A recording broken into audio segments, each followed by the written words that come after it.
प्रधानमंत्री डॉक्टर मनमोहन सिंह रूस के सेंट पीटर्सबर्ग में हो रहे G20 शिखर सम्मेलन में हिस्सा लेने के लिए पीटर्सबर्ग पहुंच गए हैं। हवाई अड्डे पर प्रधानमंत्री का किया गया जोरदार स्वागत। वित्त मंत्री पी चिदम्बरम ने लोकसभा में पेंशन बिल पर हुई चर्चा का जवाब देते हुए कहा कि उन्हें उम्मीद है कि सदस्य इस बिल का समर्थन करेंगे। उन्होंने कहा कि बिल में सभी के हितों का ख्याल रखा गया है। यौन उत्पीड़न के मामले में जोधपुर की एक अदालत ने आसाराम की जमानत याचिका को किया खारिज। अदालत उन्हें पहले ही 14 दिन की न्यायिक हिरासत में भेज चुकी है। विपक्ष ने सरकार पर कोल ब्लॉक की गायब फाइलों के मामले में दबाव बढ़ाते हुए प्रधानमंत्री से सीबीआई के सम्मुख पेश होकर सफाई देने की मांग की। लोकसभा में विपक्ष की नेता सुषमा स्वराज ने कहा कि यह फाइलें गुम होने का नहीं बल्कि चोरी का मामला है और इसकी एफआईआर दर्ज होनी चाहिए।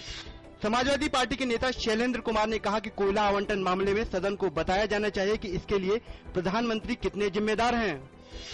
जेडीयू नेता शरद यादव ने कहा कि सरकार को साफ तौर पर बताना चाहिए कि कितनी फाइलें मिली हैं और कितनी गायब हैं। सीपीआई नेता गुरुदास दास गुप्ता ने कहा है कि प्रधानमंत्री को गुम हुई फाइलों की जिम्मेदारी लेनी चाहिए क्योंकि ये फाइलें ना तो चोरी हुई हैं न ही गुम हुई हैं बल्कि उन्हें हटाया गया है। उच्चतम न्यायालय ने आपराधिक मामले में दोषी पाए गए सांसद और विधायकों को अयोग्य ठहराने के अपने फैसले पर पुनर्विचार की केंद्र की याचिका को किया खारिज।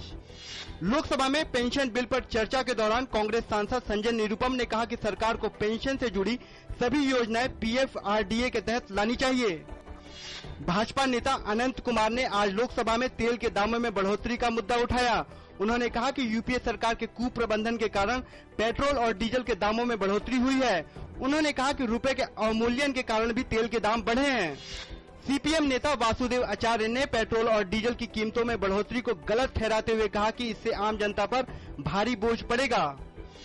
आरजेडी नेता प्रभुनाथ सिंह ने कहा कि तेल कीमतों में वृद्धि का असर देश के सभी नागरिकों और विशेषकर गरीब जनता पर पड़ता है।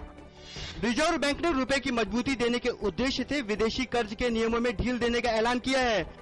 विदेश में डॉलर ले जाने के नियमों में स्पष्टीकरण जारी करते हुए कहा गया है कि कोई भी व्यक्ति शिक्षा और स्वास्थ्य सेवाओं के लिए $75,000 प्रति साल की सीमा के अलावा भी रेमिटेंस कर सकता है। शेयर बाजार में देखी गई तेजी। सेंसेक्स आज 333 अंक मजबूत होकर 18,567.55 अंक पर हुआ बंद।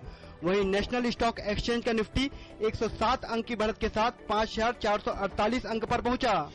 लिएंडर पेस और उनके चेक जोड़ीदार रोडक स्टेपनेक यूएस ओपन के पुरुष युगल सेमीफाइनल में पहुंच गए हैं।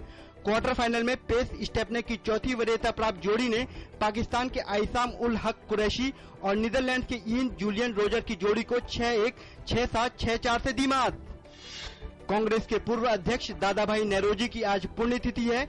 इस अवसर पर संसद भवन परिसर में उन्हें श्रद्धांजलि दी गई।